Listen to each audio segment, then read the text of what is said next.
30 मई को 2024 के लोकसभा चुनाव के प्रचार का अंतिम दिन है। इतने लंबे प्रचार के बाद सभी नेता कुछ राहत की सांस लेने की जरूर सोच रहे होंगे, लेकिन एक शख्स हैं जिनकी डिक्शनरी में आराम शब्द नहीं होता। आप जानते ही हैं कि मैं किसकी बात कर रही हूं। नरेंद्र दामोदर दास मोदी, जिनका जीवन हमेशा मिशन मोड में रहता है। पहला काम खत्म होने से पहले ही दूसरे को पूरा करने में लग जाना। 30 मई को प्रचार खत्म होते ही पीएम मोदी कन्याकुमारी के विवेकानंद रॉक मेमोरियल में साधना करने के लिए जाएंगे। वहां की पूरी जानकारी हम आगे आपको रिपोर्ट में देंगे, लेकिन इसके पीछे क्या है सियासी गणित जिसकी संभावना है, पहले आपको वो समझा देते हैं। सबसे पहले साधारण सी भाषा में समझें तो मोदी कहां जा रहे हैं। Vivekananda rock memorial. कहा यह जाता है कि 1893 में विश्व धर्म सभा में शामिल होने से पहले विवेकानंद तमिलनाडु के कन्याकुमारी पहुंचे थे।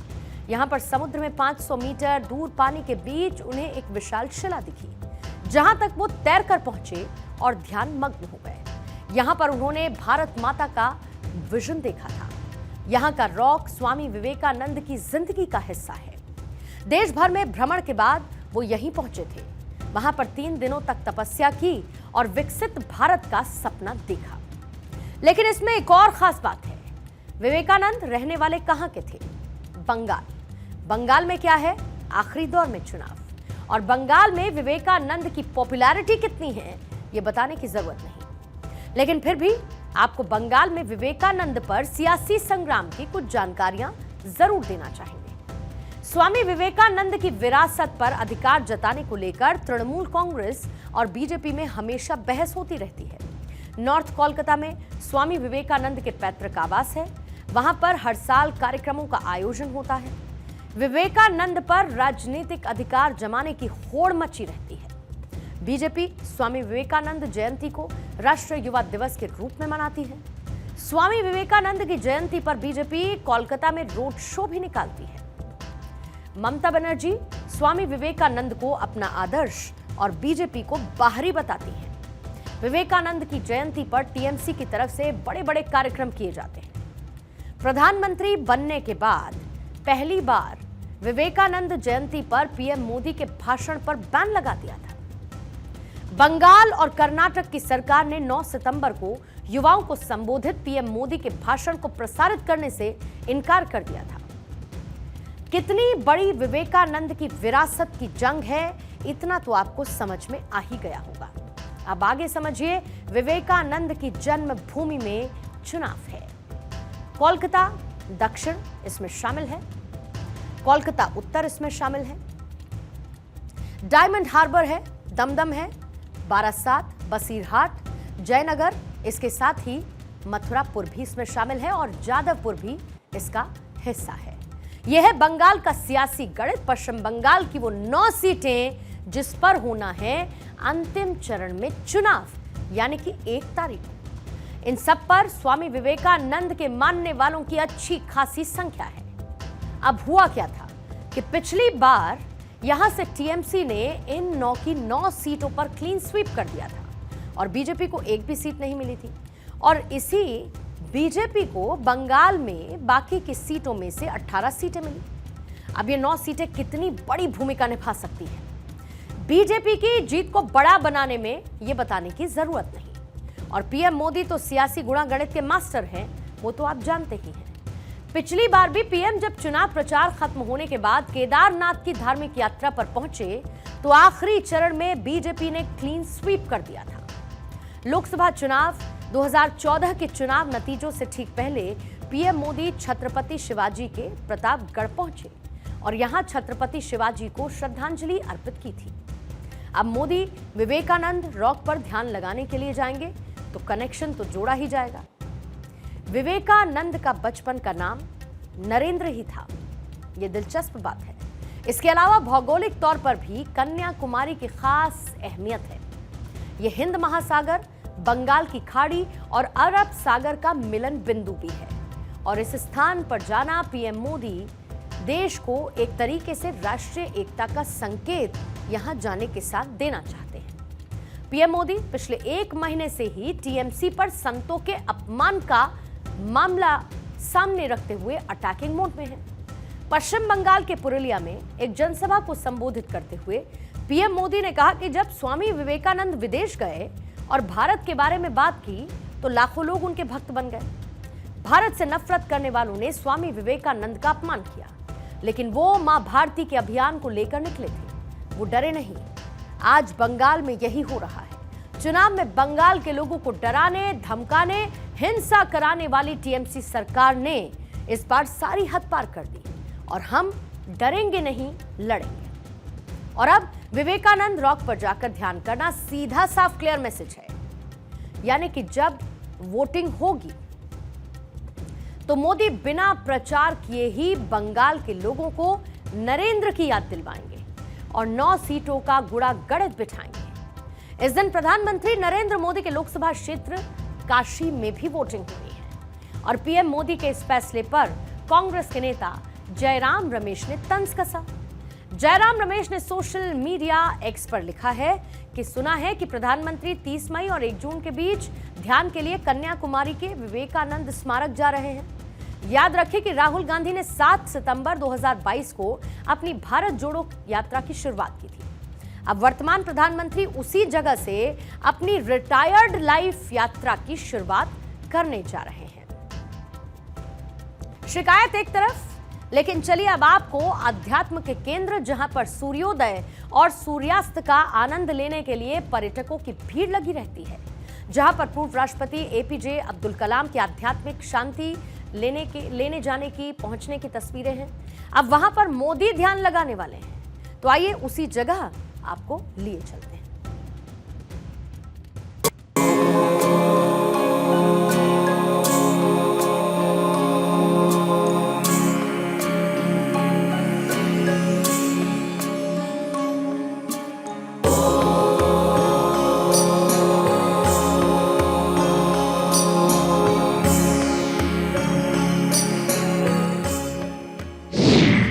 नरेंद्र के दर पर नरेंद्र।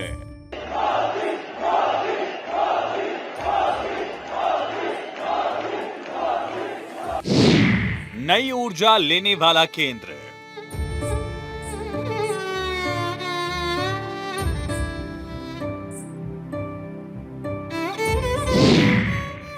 नरेंद्र जहां बने विवेकानंद, कर्मयोगी मोदी वहां लेंगे संकल्प।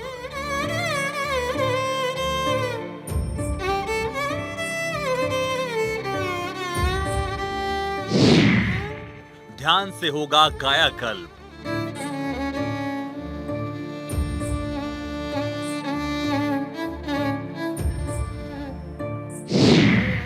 बड़े निर्णय, कड़े निर्णय से पहले ध्यान।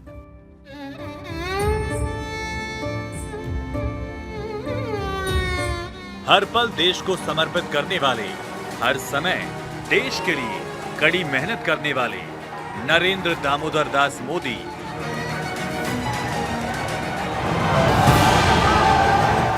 ईश्वर भक्ति में रमने जा रहे हैं।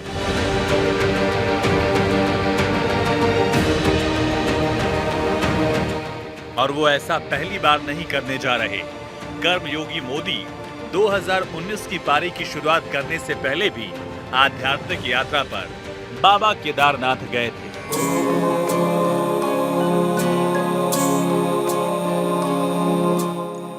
वहां बनी रुद्र गुफा में पीएम मोदी ने 17 घंटे ध्यान लगाया था।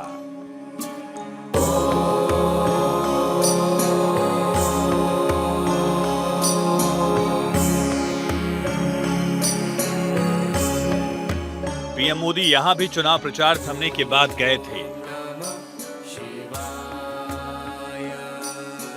इस बार भी अपनी नई पारी की शुरुआत करने से पहले अपने आप को फिर से तरोताजा करने के लिए, देश के मंगल के लिए, आशीर्वाद लेने के लिए पीएम मोदी अपनी आध्यात्मिक यात्रा पर जा रहे हैं। लोकसभा चुनाव 2024 का समापन जल्द ही होने जा रहा है।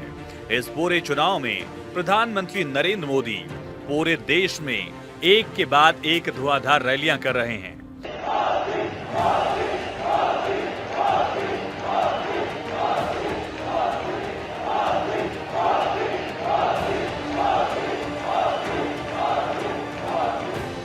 लोकसभा चुनाव के 7वें चरण की वोटिंग 1 जून को होनी है। चुनाव प्रचार 30 मई की शाम 5 बजे ही खत्म हो जाएगा। पीएम मोदी पंजाब के होशियारपुर में इस लोकसभा चुनाव के लिए आखिरी रैली करेंगे। फिर उसके बाद वहीं से तमिलनाडु के कन्याकुमारी के लिए पीएम रवाना हो जाएंगे। पीएम यहां महासागर के तट से 500 मीटर भीतर स्थित विवेकानंद रॉक मेमोरियल पहुंचेंगे। रॉक मेमोरियल के उसी शिला पर ध्यान लगाएंगे जहां स्वामी विवेकानंद ने ध्यान लगाया था।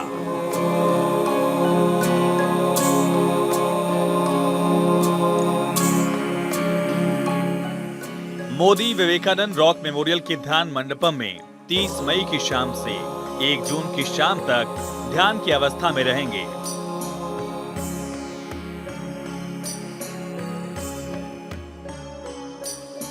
ऐसा कहा जाता है कि ये वही स्थान है जहां आध्यात्मिक विभूति विवेकानंद को भारत माता के बारे में दिव्य दृष्टि प्राप्त हुई थी।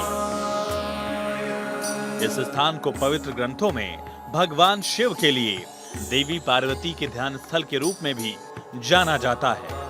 माना जाता है कि विवेकानंद ने शिकागो में विश्व धर्म संसद में अपने ऐतिहासिक भाषण के लिए जाने से पहले इसी चट्टान पर ध्यान लगाया था।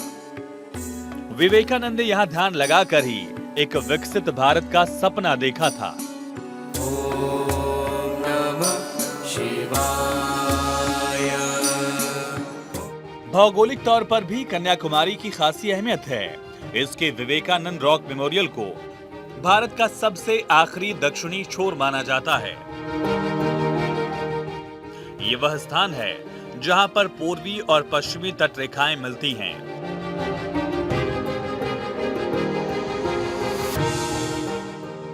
और ये हिंद महासागर, बंगाल की खाड़ी और अरब सागर का मिलन बिंदु भी है। इस जगह पर सूर्योदय और सूर्यास्त का भी अद्भुत नजारा देखने को मिलता है, जो दुनिया भर के पर्यटकों को अपनी ओर आकर्षित करता है। इस स्थान पर जाना पीएम मोदी के लिए देश को एक प्रकार से राष्ट्रीय एकता का संदेश देना भी है। प्रधानमंत्री मोदी सारा चुनाव खत्म होने के बाद यहां जा रहे हैं। यात्रा तमिलनाडु को लेकर प्रधानमंत्री के दिल में गहरी प्रतिबद्धता और प्रेम को भी दर्शाती है।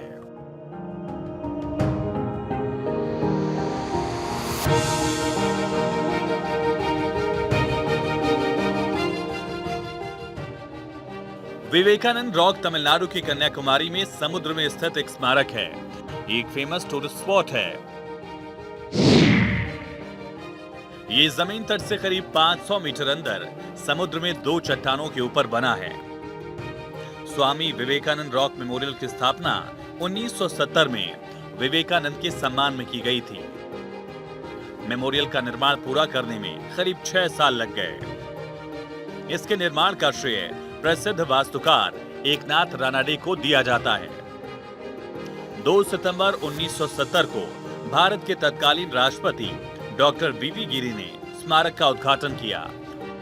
उद्घाटन समारोह 2 महीने तक चला।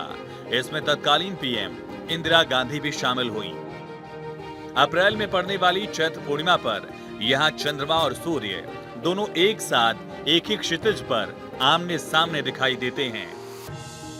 इस स्मारक का प्रवेश द्वार अजंता और एलोरा गुफा मंदिरों के समान है। माना जाता है कि इसी चट्टान पर 3 दिन और 3 रातों तक ध्यान करने के बाद स्वामी विवेकानंद को ज्ञान प्राप्त हुआ था। पिछले साल मार्च में राष्ट्रपति द्रौपदी मुर्मू ने भी विवेकानंद रॉक मेमोरियल का दौरा किया था।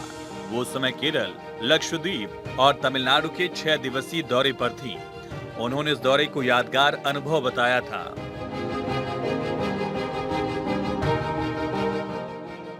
प्रधानमंत्री ध्यान लगाने के लिए करीब 45 मिनट तक यहां रहेंगे। इसलिए तटीय सुरक्षा समूह, भारतीय तटरक्षक बल और भारतीय नौसेना समुद्री सीमाओं पर निगरानी बनाए रखेगी। पीएम मोदी के 30 मई की दोपहर के बाद कन्याकुमारी पहुंचने की संभावना है। इसके बाद वो स्मारक के लिए प्रस्थान करेंगे। वे 1 जून को दोपहर के 3 बजे तक विवेकानंद रॉक मेमोरियल में ही रहेंगे। हालांकि पीएम मोदी यहां 45 घंटे रुकेंगे। 29 मई से 1 जून तक स्मारक पर्यटकों के लिए बंद रहेगा। किसकी जीत होगी, किसकी होगी हार, किसकी सरकार बनेगी, इस तरह के तमाम सवालों से दूर पीएम मोदी अंतिम दौर के प्रचार से फुर्सत मिलते ही कन्याकुमारी का रुख करेंगे और पीएम मोदी दिल्ली की सियासत से दूर कन्याकुमारी में ध्यान मग्न हो जाएंगे। मोदी की ईश्वर के प्रति श्रद्धा किसी से छिपी नहीं है। मोदी मानते हैं कि ईश्वर ने ही उन्हें भारत को आगे बढ़ाने के लिए राजनीति में भेजा है, वरना वो सांसारिक मोह माया त्याग चुके थे। अब वो ईश्वर का ही काम कर रहे हैं। स्वामी विवेकानंद जी कहते थे, हर काम को 3 चरणों से गुजरना पड़ता, उपहास, विरोध और स्वीकृति।